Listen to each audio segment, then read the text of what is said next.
வணக்கம். இன்றைக்கி அண்ணாமலை நொடியில் அண்ணாமலை அவர்கள் இந்த 2026 எலெக்ஷனில் போட்டியிட போகிறதில்லை அப்படிங்கிறது அதிகாரப்பூர்வமாக பிஜேபி எல்லாருமே அறிவிச்சாச்சாங்க. அந்த 27 கேண்டிடேட்ஸ் அனௌன்ஸ் பண்ணியாச்சு. அதில் அண்ணாமலை அவர்கள் பேர் இல்லை. அதுக்கப்புறமா எல்லாரும் அதுக்கு பதில் சொல்லியிருக்காங்க. பியூஷ் கோயல் அவர்கள்லேருந்து தமிழிசை சவுந்தரராஜன், ஹெச் ராஜா, வானதி ஸ்ரீனிவாசன், அப்புறமா அண்ணாமலை அவர்கள் இன்றைக்கி காலைல ஒரு ப்ரெஸ் மீட்டும் கொடுத்துட்டாங்க. ஸோ டீட்டெயில்டாக என்ன அஃபிஷியலாக சொல்லியிருக்காங்க அப்படிங்கிறது, அப்புறம் நம்மளோட கருத்து, அப்புறம் சமூக வலைதளத்தில் அண்ணாமலை அவர்கள் முன்னாடி பேசின 2-3 வீடியோ பயங்கர வைரலாக வந்து பரவப்பட்டுருக்கு. ஸோ அதெல்லாம் உங்ககிட்ட ஷேர் பண்ணலாம், அந்த குட்டிக்கிட்ட பிட்ஸும் ஷேர் பண்ணலாம் அப்படிங்கிறத அந்த வீடியோட நோக்கம். ஆனால் அவங்க மணியின் கோப்பி, நீங்கள் பார்த்துட்டு இருக்குது பாசிட்டிவ் பாலிடிக்ஸ். ஸோ முதல்ல சொன்ன மாதிரி 27 கேண்டிடேட்ஸ் வந்திருக்காங்க. அதில் அண்ணாமலை பேர் இல்லை. எல்லாத்தையும் கேட்குறாங்க. அப்போ சொல்கிறாங்க, இது மேலிடம் சென்ட்ரல் லீடர்ஷிப் முடிவு பண்ணுது. அது மட்டும் இல்லாமல் பியூஷ் கோயல் அவர்கள் சொல்கிறது, அது மட்டும் இல்லாமல் கேண்டிடேட்ஸோட டிசையரபிள், அவங்களோட டிசையரும் முக்கியம். ஸோ யாரெல்லாம் விருப்பப்பட்டிருக்காங்கிறது ஒன்று, அப்புறம் அவங்களுக்கு என்ன மாதிரியான பொறுப்பு கொடுக்கப்பட்டிருக்குங்கிறது ஒன்று, அப்போ சென்ட்ரல் லீடர்ஷிப் இதெல்லாம் சொன்னது வச்சு முடிவு பண்ணப்பட்டிருக்கு அப்படின்னு சொல்கிறாங்க. இதே அடுத்தது பியூஷ் கோயல் அவர்கள் சொன்னது, அவர் சொல்கிறாரு அண்ணாமலை அவர்கள் எல்லா கேண்டிடேட்ஸுக்கும் பிரச்சாரம் பண்ண போகிறார், அதான் இந்த வாட்டி அவர் எடுத்துக்கிற பொறுப்பாக இருக்குதுன்னு சொல்கிறார். கேரளாவில் எலெக்ஷனுக்கு தேஜஸ்வி சூர்யா அவர்கள் பிரச்சாரம் போயிட்டுருக்காரு.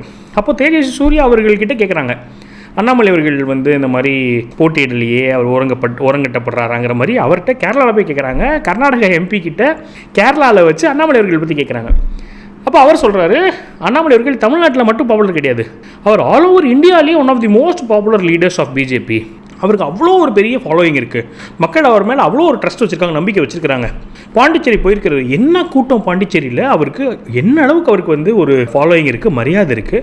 ஸோ நாங்கள் எல்லாருமே we look up to Annamalai அவர்கள். மேலிடம் வந்து என்ன பொறுப்பு கொடுத்துருக்குறாங்கிறத பார்க்குறாங்க. அப்புறம் அவர் வந்து எல்லாத்துக்கும், அவர் வந்து எல்லாரும் ஜெயிக்கிறதுக்கும் அவர் வேலை பண்ண போகிறதா அவர் முடிவு எடுத்துருக்கிறாருங்கிற மாதிரி இதே பதில் அவரும் சொல்கிறாங்க.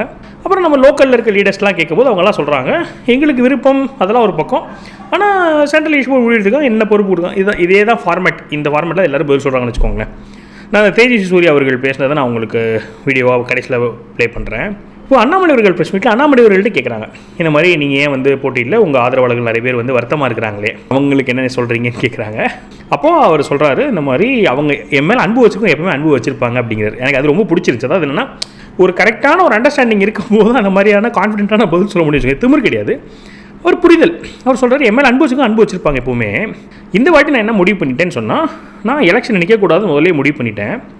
நான் சென்ட்ரல் லீடர்ஷிப்கிட்ட ரைட்டிங்கும் எழுதி கொடுத்துட்டேன், நான் இந்த வாட்டி எலெக்ஷன் நிற்கிறதுக்கு விரும்பலைன்னு எழுதி கொடுத்துட்டேன். நான் ரெக்வெஸ்ட் பண்ணதை மதித்து சென்ட்ரல் லீடர்ஷிப் என்னையை வந்து நிற்க வேணான்னு அப்படின்னு அவங்க ஒத்துக்கிட்டதுக்கு நான் நன்றி தெரிவிச்சுக்கிறேன் அப்படிங்கிறார். ஸோ ஒரு பக்கம் என்ன சொல்கிறாங்கன்னா, சென்ட்ரல் லீடர்ஷிப் இவரை கண்டுக்கல, இவரை வந்து கொஞ்சம் சைட்லைன் பண்ணிட்டாங்கன்னு அண்ணாமலை மேலே வெறுப்பு இருக்கவங்க ஒரு பிரச்சாரம் பண்ணிட்டுருக்காங்க. இவர் சென்ட்ரல் லீடர்ஷிப்பை தேங்க் பண்ணுறாரு. நீங்கள் வந்து என்னை ஃபோர்ஸ் பண்ணாமல் என்னோடய முடிவுக்கு மரியாதை கொடுத்து நீங்கள் என்னை அலோவ் பண்ணதுக்கு நன்றி அப்படிங்கிறாரு.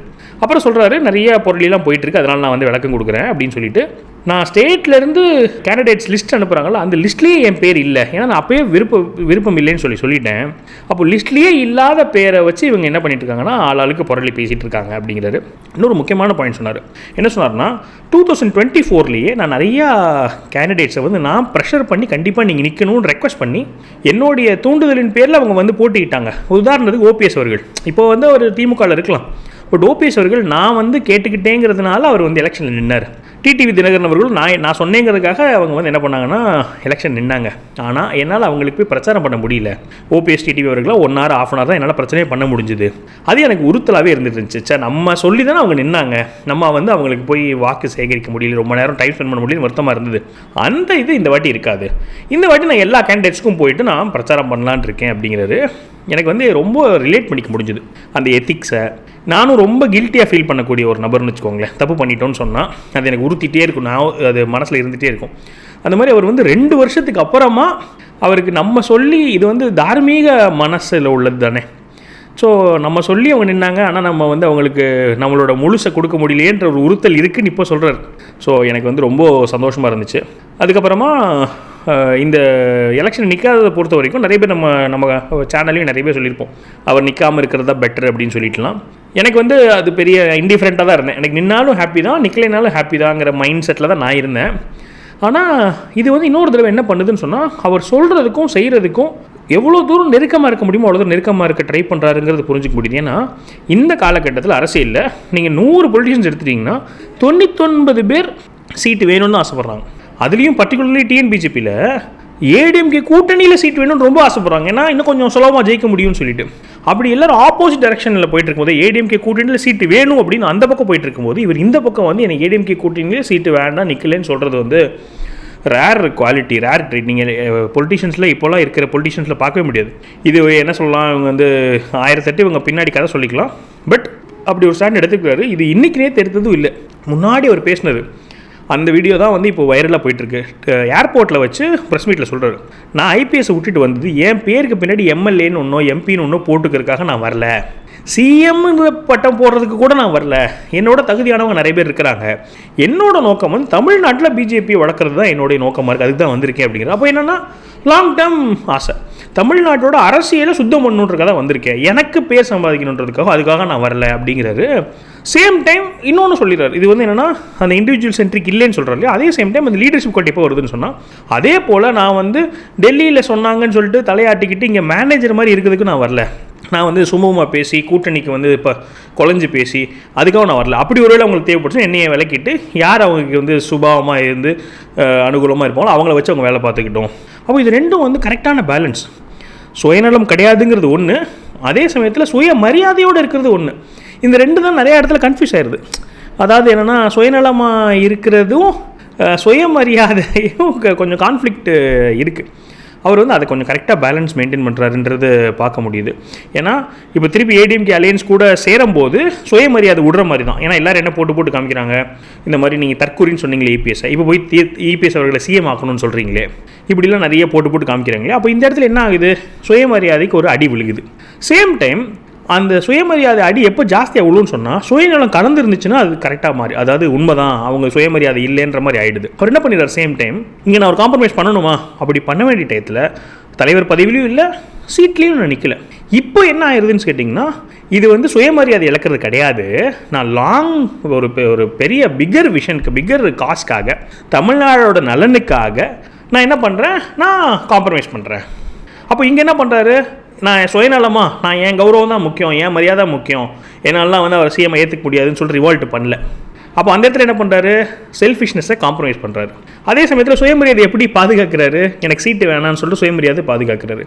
அப்போ இது எனக்கு வந்து என்ன சொல்கிறது, அரசியலில் இருக்கக்கூடிய நிறைய அருவருப்பான இல்லாட்டி நெருடலான விஷயங்களுக்கு நடுவில் இது ஒரு மனிதர் எப்படி வந்து க்ளீனாக அரசியல் மேற்கொள்கிறாரு அப்படிங்கிறதுக்கு இது ஒரு பாடமாக நான் பார்க்குறேன். நல்லா இருக்குது பார்க்குறதுக்கு, வந்து ஒரு ரெஃப்ரெஷிங்காக இருக்குது. ஓவராலாக தமிழ்நாடு வந்து இப்படி இருக்கேன்ற வருத்தம் அதெல்லாம் வேறு. இண்டிவிஜுவல் லெவலில் ஒரு அரசியல்வாதியோட நடவடிக்கைகள் பார்க்கும்போது நம்ம ரொம்ப திருப்தியாக இருக்குது. ஸோ அந்த வீடியோவும் நான் ப்ளே பண்ணுறேன். அவர் அந்த முன்னாடி பேசினேன், அதில் ஒரு பாட்டெல்லாம் போட்டு விட்றாங்க, அதனால் நம்மளுக்கு அது காப்பிரைட் வருமானது தெரியல. அப்படி வரலன்னு சொன்னால் வரும், இல்லைன்னா நான் உங்களுக்கு அந்த வாட்ஸ்அப் குரூப்பில் நான் அந்த வீடியோ ப்ளே பண்ணுறேன். இன்றைக்கி இது சொல்லும்போது நான் இன்னொரு இன்டர்வியூவில் அவர் பேசுகிறது எனக்கு ஞாபகம் இருக்குது. சென்னை ஐஐடியில் வந்து அவர் பேசிகிட்டு இருக்கும்போது அப்போ அவர் வந்து நேர்மை நாணயம் பற்றி ஒரு எக்ஸாம்பிள் சொல்லியிருப்பார். கிரிக்கெட் பிளேயர் ரிக்கி பாண்டிங் வந்து அவருடைய வாழ்க்கை வரலாறு புக்கில் எழுதியிருந்தார். அதாவது ஒரு நேர்மை அப்படிங்கிறது எதுக்கு சமம்னு சொன்னால், ஒரு கிரிக்கெட் பிளேயர் இருக்கிறாரு, அவருக்கு ஃபார்ம் வந்து எப்போ போகுங்கிறதே தெரியாது, நல்லா விளாண்டுருக்கான்னு நினச்சிட்டு இருப்பார். அவரை பொறுத்த வரைக்கும் மைண்டில் அவருக்கு நல்ல ஃபார்மில் இருக்கமா இல்லைன்னே தெரியாது. ஆனால் சுற்றி இருக்க எல்லாத்துக்கும் தெரியும் ஒழுங்காக விளாட மாட்டான்றது தெரியும். நம்மளுக்கு அந்த கான்ஃபிடன்ஸ் தெரிஞ்சு இருக்கும். அதே போல் வேர்வை இருக்குன்னு சொன்னால் நம்மளுக்கு அந்த வேர்வையோட நாற்றமே அடிக்காது, சுற்றி இருக்க எல்லாருக்கும் நம்மளோட வேர்வையோட நாற்றம் அடிக்க ஆரம்பிச்சிடும். அதே மாதிரி அரசியலில் நம்ம காம்ப்ரமைஸ் பண்ணுறோம் இல்லை நம்ம வந்து கெட்டு போகிறோன்னு சொன்னால் நம்மளுக்கு நம்ம கெட்டு போகிறதே தெரியாது, ஆனால் சுற்றி இருக்கவங்களால சென்ஸ் பண்ணிட முடியும். எப்போவுமே ஒரு மனிதன் வந்து நல்ல சரியான பாதையிலிருந்து தவறான பாதைக்கு விலகி போகிறாருன்னா, நான் இந்த டேட்டில் இந்த சமயத்தில் இந்த சூழ்நிலையில் நான் மாறினேன் அப்படின்னு உங்களால் குறிச்சுலாம் வைக்க முடியாது. அது ஒரு கிராஜுவலாக நடக்கும். நம்ம எப்போ பாதை மாறணும்னே தெரியாது, போய் திரும்பி பார்த்தோன்னு சொன்னால் நம்ம வந்து பயணம் மாறி இருப்போம். அதனால் வந்து எனக்கு இது ஒரு நல்ல லெசனு. அதனால் நம்ம சுற்றி இருக்கவங்களுக்கு தெரிஞ்சிடும், நம்ம முன்னாடி நம்மளுக்கு தெரியவே தெரியாது. அதனால் ரொம்ப கேர்ஃபுல்லாக இருக்கணும், கவனமாக இருக்கணும். நம்ம வந்து அரசியலில் இன்டெகிரிட்டியோடு இருக்கிறோமா, தவறுறோமா, காம்ப்ரமைஸ் ரொம்ப பண்ணுறோமாங்கிறலாம் கவனமாக இருக்கணும்னு சொல்லி சொன்னார்.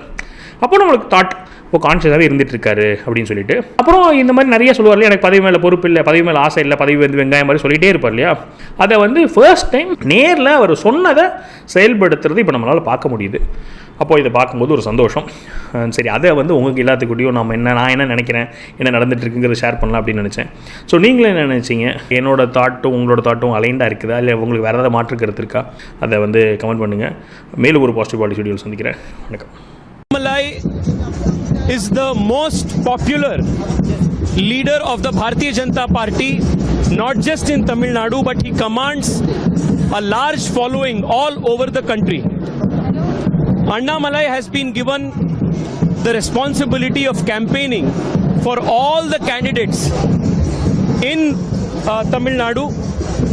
Even today he is in Kerala, where he enjoys a great following. He is also campaigning in Puducherry, where people are crazy about him.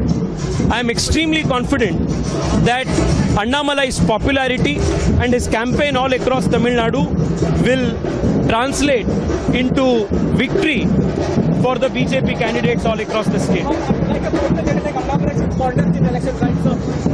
Like a popular leader like Annamalai should contest in elections. He has gotten a more bigger responsibility of ensuring the victory of a large number of our candidates.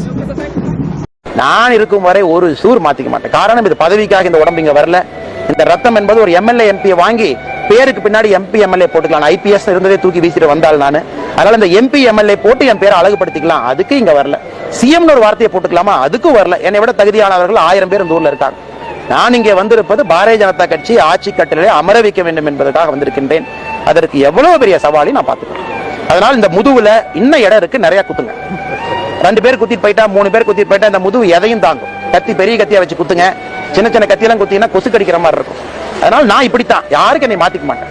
அது டெல்லியில இருந்து யார் கூப்பிட்டு சொன்னாலும் நான் மாத்திக்க மாட்டேன். நான் இப்படித்தான். இப்படி இருந்தா மட்டும்தான் தமிழகத்தில் அரசியல் செய்ய முடியும் என்பது எனக்கு தெரியும். டெல்லியில கூப்பிட்டு சொல்லி அப்படியே 10 பதுசா அப்படியே வந்து மேனேஜர் மாதிரி மாறிக்கிட்டோம்னா தேசிய கட்சிகளுக்கெல்லாம் இங்க வேலையே இல்லை. இங்க அக்ரஷன் மட்டும்தான் தமிழக மண்ணில் வேலை செய்யும். தமிழை முதன்மைப்படுத்தி மட்டும்தான் இங்க அரசியல் பண்ண முடியும். தமிழக மக்களை மையப்படுத்தி தான் அங்க அரசியல் இருக்கணும். அதை தவிர என்ன அரசியல் இங்க செஞ்சாலும் கூட அது ஃபெயிலியர் தான். அதை முழுமையாக உணர்ந்தவன் நான். அதனால் வேகத்துல குறைவு இருக்காது, பேச்சுல கூட கொஞ்சம் காரம் இன்னும் வருகின்ற காலத்துல அதிகமாக இருக்குமோ தவிர, இல்ல அவங்க இருந்தாங்கன்னா கொஞ்சம் பக்குவமா பேசுவாங்க, கொஞ்சம் நீட்டா பேசுவாங்க. நான் அந்த மாதிரி ஆள் தானுங்க. நான் அந்த மாதிரி ஆள் தான். வீட்டுக்கு வந்து நான் எப்படி பேசுறேன்னு பாருங்க. பக்குவமா, பாதுஷா, மரியாதையா, நண்பா, அண்ணன், தம்பி அப்படித்தான் பேசுவேன். ஆனா அரசியல் அப்படிலாம் பேசி வண்டி ஓட்ட முடியாது தலைவா, வண்டி ஓட்ட முடியாது. தொண்டெல்லாம் செத்துக்கிட்டு இருக்கா, 117 தொண்டை இறந்திருக்கா 30-40 வருஷத்துல. அவனுக்காக இந்த கட்சியை வளர்க்கணும். அதனால ஏதோ நான் ஒரு எம்பி எம்எல்ஏ வாங்குறதுக்கு 10 பதுஷா பேசிட்டு அப்படியே போய் அப்பப்போ ஒரு மாலையை போட்டுட்டு ஒரு ஷாலை போட்டுட்டு அண்ணே உங்களோட நான் இருக்கேன் அது சொல்றதுலாம் இங்க வரலீங்க.